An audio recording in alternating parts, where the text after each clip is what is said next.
Sedang apa kita di sini? Benar.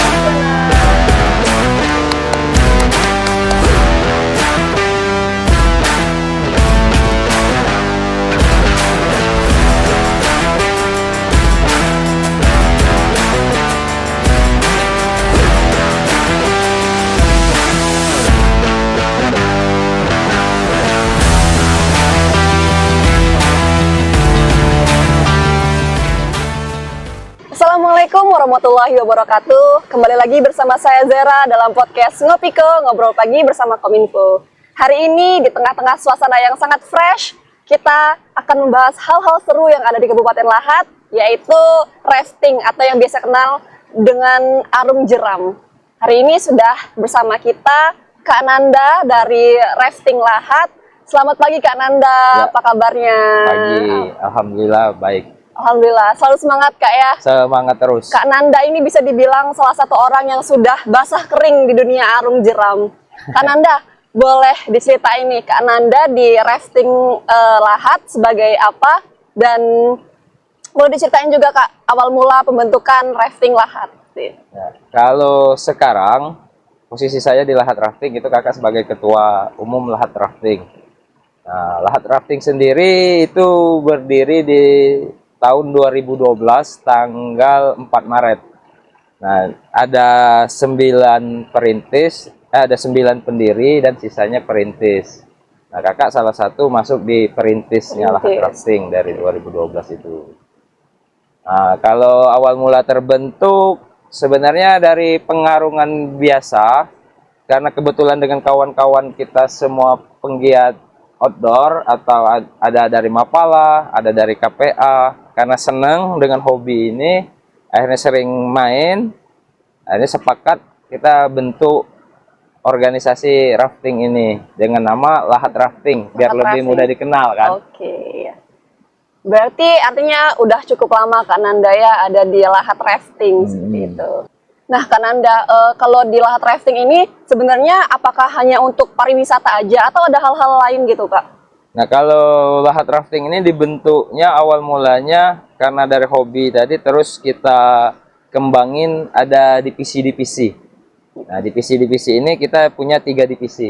1 pariwisata, 2 olahraga, 3 sosial. Nah, di pariwisata sendiri ya kita berhubungannya dengan jasa. Jasa untuk penerimaan tamu rafting. Nah, beberapa item itu juga kita sudah penuhi sama kawan-kawan Lahat Rafting dengan pemandu-pemandu atau guide atau skipper. Kalau di dalam Lahat Rafting, di dalam rafting itu guide-guide kita, skipper-skipper kita itu sudah di lisensi oleh BNSP, Badan Nasional Sertifikasi Profesi. Nah, jadi memang kawan-kawan yang bergerak di Lahat Rafting, pemandunya memang profesinya khusus untuk di bidang river guide atau pemandu wisata arung jeram ini. Nah, kalau olahraga kita fokus di atlet, beberapa program. Kita juga pernah mencapai tahun 2015 itu menjadi juara umum, juara 1 kelas youth. Dan itu mewakili Indonesia ke Abu Dhabi.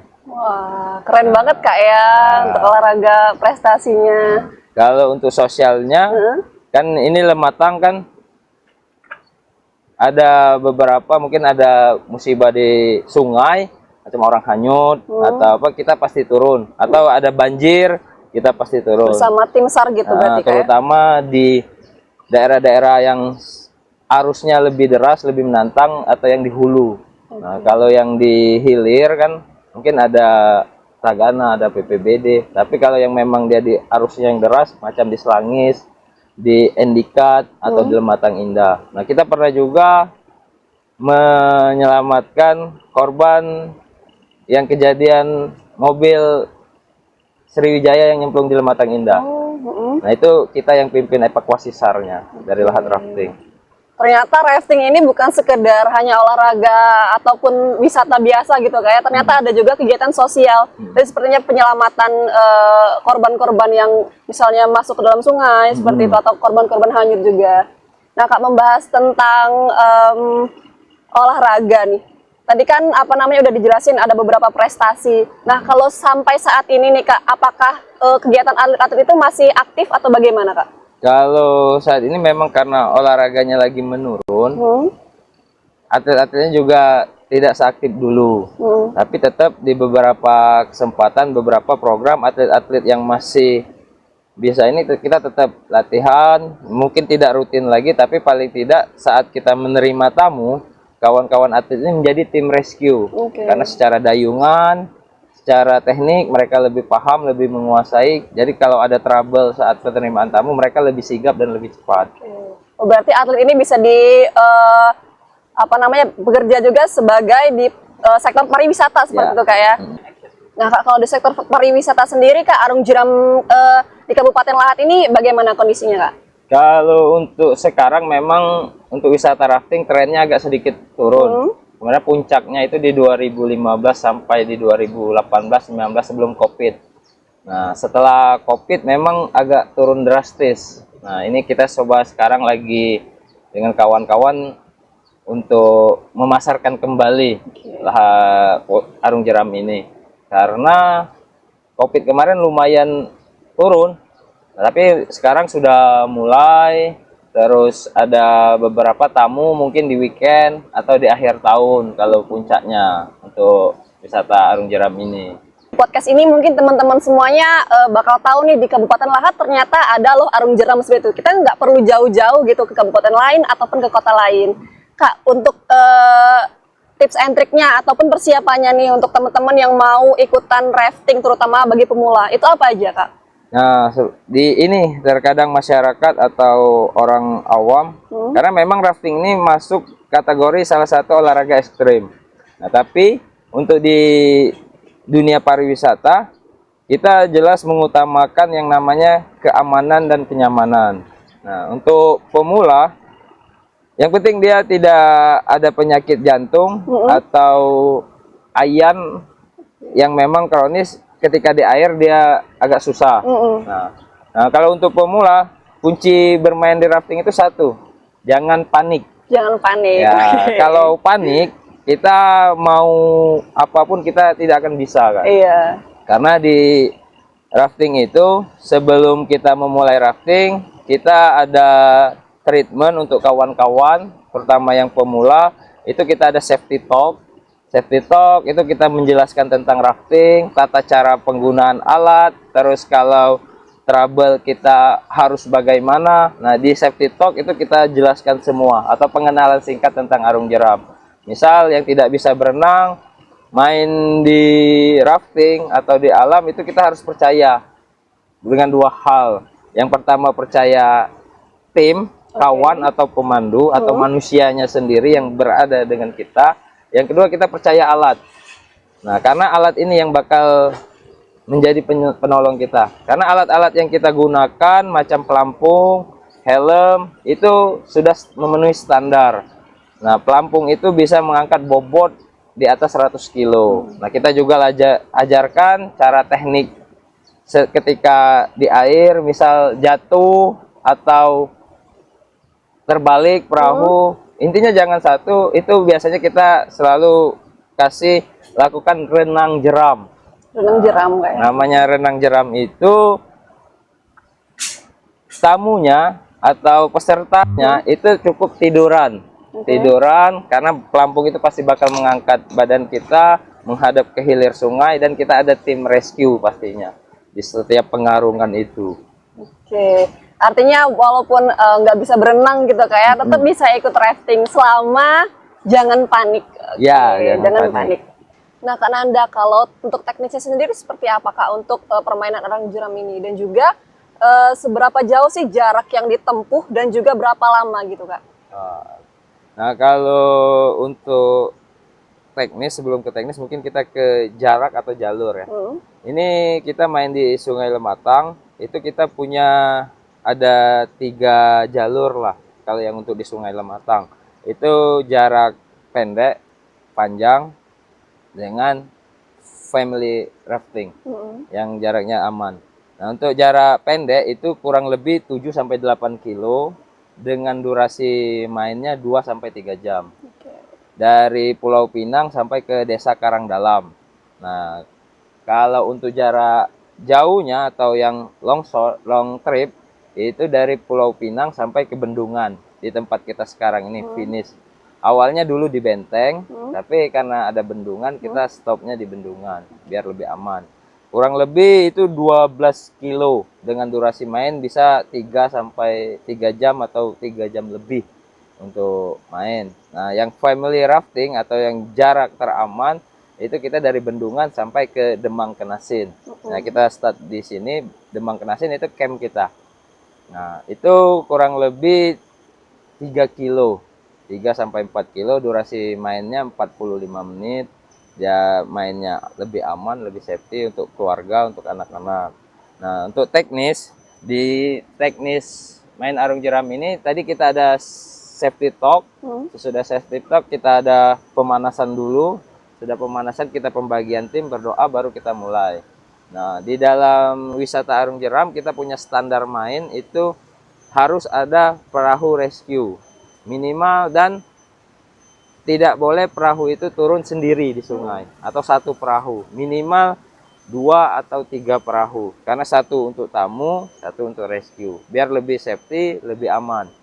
Nah, tadi kan kita pemandunya, nanti di masing-masing pemandu, masing-masing perahu itu ada yang namanya skipper atau pemandu atau guide. Nah, yang memimpin perahu itu atau sopir lah katakanlah. Nah, penumpang itu sesuai arahan dari pemandu. Kapan dia harus dayung maju, kapan dia harus dayung mundur atau stop dayung. Nah, di rescue saat pengarungan ketika kita memasuki jeram atau memasuki spot yang memang agak menantang dan lebih seru, itu tim rescue atau perahu leader itu duluan. Jadi dia standby di titik jeram itu untuk menunggu kedatangan tamu.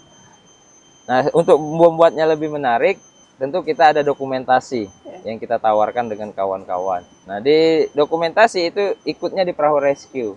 Dia juga duluan. Tapi bedanya, dokumentasi ketika tim rescue itu siap-siap, tim dokumentasi juga siap-siap. Dia turun untuk mengambil momentum atau foto atau video. Jadi gambar yang ditayangkan juga lebih menarik kan. Nah, ketika lewat perahu tamu itu rescue sudah standby. Jadi kita pasti mainnya aman. Karena utamanya kita tadi kenyamanan dan keamanan.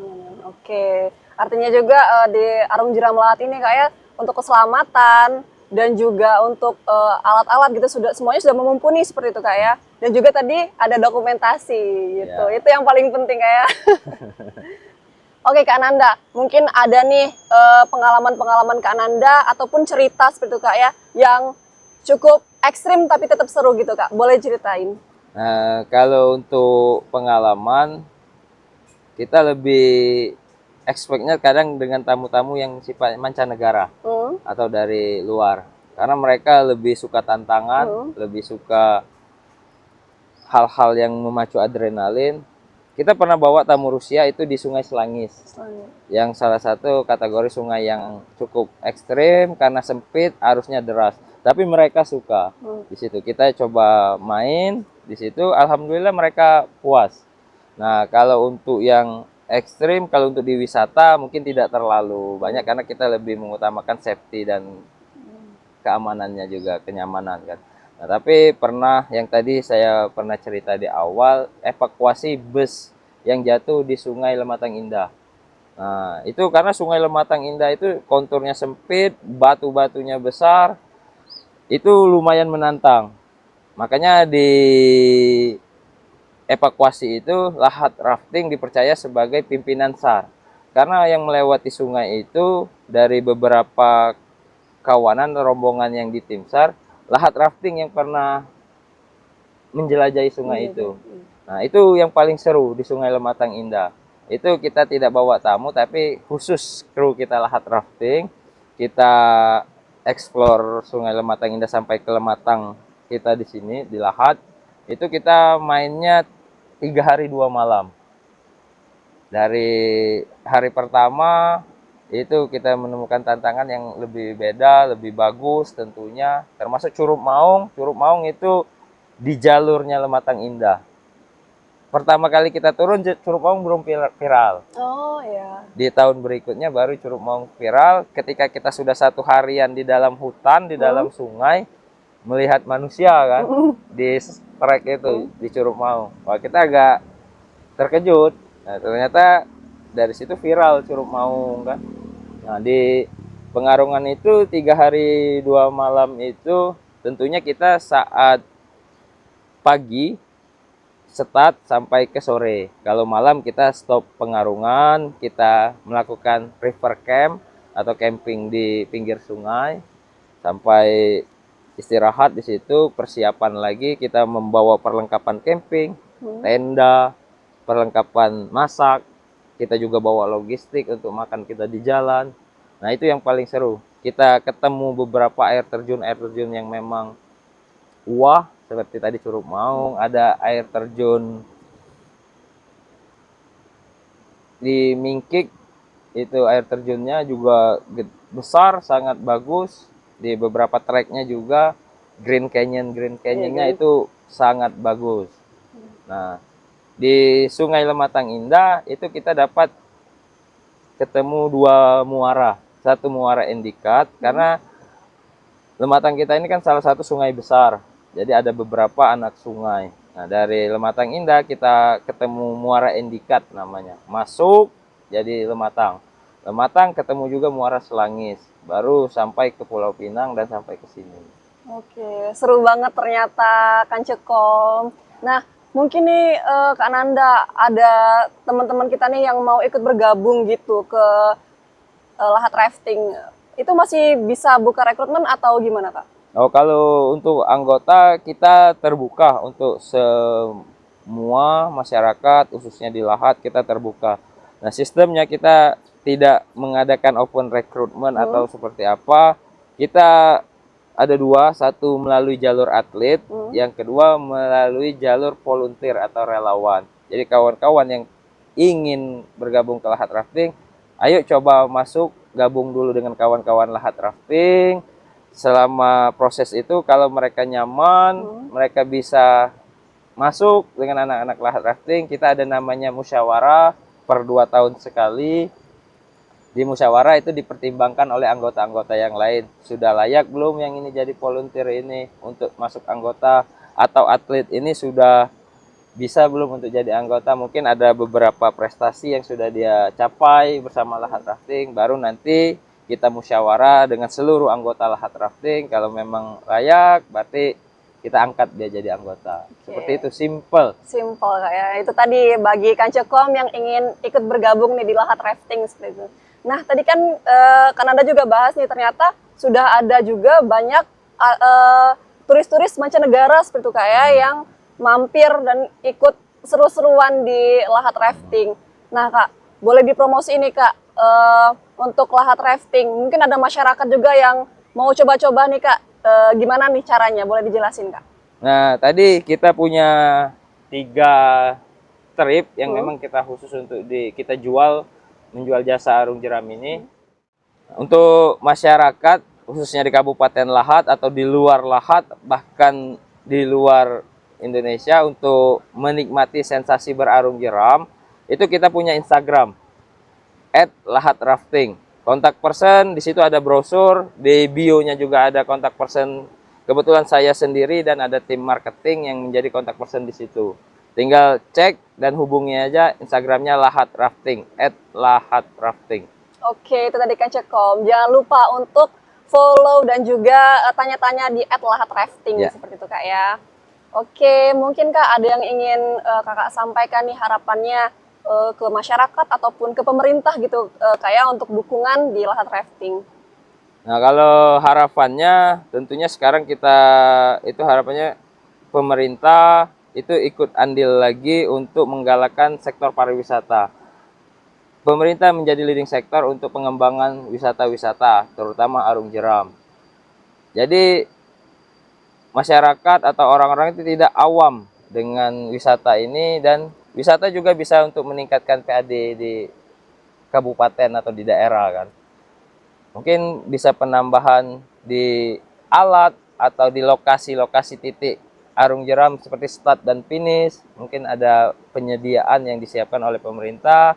Nah, misal di bendungan ini mungkin lebih dibagusi lagi, ada WC yang layak memang untuk pengunjung. Jadi bukan cuma rafting, tapi pengunjung yang lain juga untuk datang ke Lahat jadi lebih nyaman. Harapan Kak Nanda tadi jadi harapan kita bersama, semoga Lahat rafting ataupun arung jeram yang ada di Kabupaten Lahat ini semakin maju dan didukung juga oleh pemerintah. Oke Kang Cekom, tadi kita sudah bahas tuntas mengenai arung jeram ataupun Lahat rafting. Jadi bagi Kang Cekom yang ada di Kabupaten Lahat maupun di luar Kabupaten Lahat, bisa untuk datang dan menikmati seru-seruan bareng di Sungai Lematang tercinta kita bersama Lahat rafting. Oke. Terima kasih banyak Kak Nanda atas kesempatannya. Semoga setelah ini Lahat rafting akan lebih terkenal gitu Kak ya. Dan Amin. juga banyak wisatawan yang mau seru-seruan di Kabupaten Lahat. Baik Kang Cekom, itulah tadi podcast kita hari ini. Saya Zera, ketemu lagi di podcast berikutnya. Wassalamualaikum warahmatullahi wabarakatuh.